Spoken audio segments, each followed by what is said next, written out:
I greet you this morning with the words of the angel guarding the empty tomb.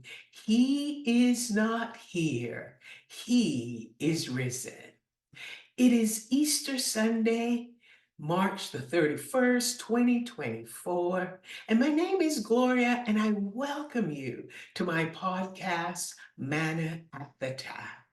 I'm delighted that you have stopped by, especially today. It's a new beginning. Good Friday, with all of its anguish and pain, is over. It's a new day, and Jesus has fulfilled all the laws and commands of the Old Testament. The new command is now in full force. Love one another as I have loved you. The story of resurrection unfolds as each of the four gospel writers focuses on one person and how the evidence of the resurrection caused them to believe in Jesus. We will see a movement from the early morning when it was still dark until they progressed to the full light of recognizing Jesus, whether they walked or ran to the tomb. The lectionary text is John 20, and Mary Magdalene is the central figure in John's gospel. All four gospel writers agree that Mary Magdalene was the first person to arrive at the tomb. The core of the gospel is simple.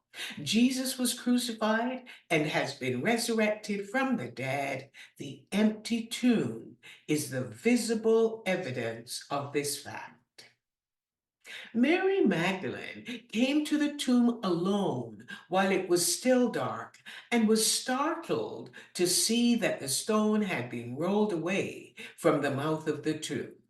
She immediately ran to Peter, who was with another disciple, the one whom Jesus loved. In a moment of fear and panic, Mary jumped to the conclusion that someone had taken the Lord's body out of the tomb and they didn't know where it was.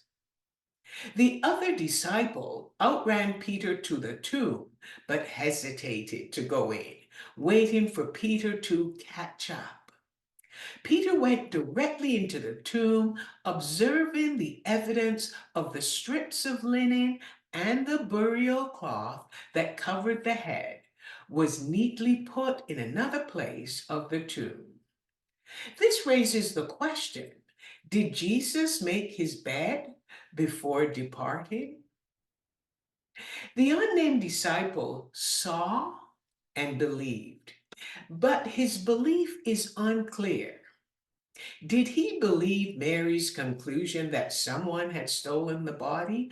Or did he remember Jesus' words from the last meal together when Jesus said he had conquered the world?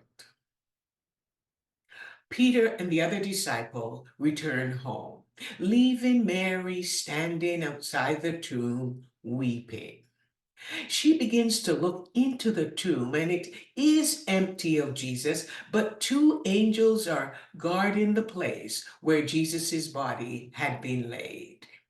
The angels question Mary. Why are you weeping? She told them her previous conclusion. They've taken my Lord away, and I don't know where they have put him. As the light was beginning to filter into the garden, Mary saw Jesus standing there. However, she did not recognize that it was Jesus. He asked her a question. Woman, why are you crying? And who is it you are looking for? Thinking it to be the gardener, she was ready with the old assumption. But then she heard her name, Mary. One can feel the darkness dispersing as the light of day filled her mind, and she cried out, Teacher. Mary's reaction to hearing her name and recognizing the voice of Jesus caused her to want to cling to him. But Jesus tells her that this is not the time to remain physically with him. We can relate to Mary. Just like her, we've experienced the sorrow of Good Friday and the waiting on Silent Saturday. But we too can meet the resurrected Jesus and rejoice in the knowledge that he is alive forevermore. Jesus gave Mary, the gospel carrier, the assignment of taking the simple message to the disciples: I have seen the Lord. And Mary, in full obedience, did exactly that. Now is the time for us to leave the garden and to go share the good news of Jesus' resurrection with others. And I want to wish each and every one of you a blessed Easter. Remember, he is risen.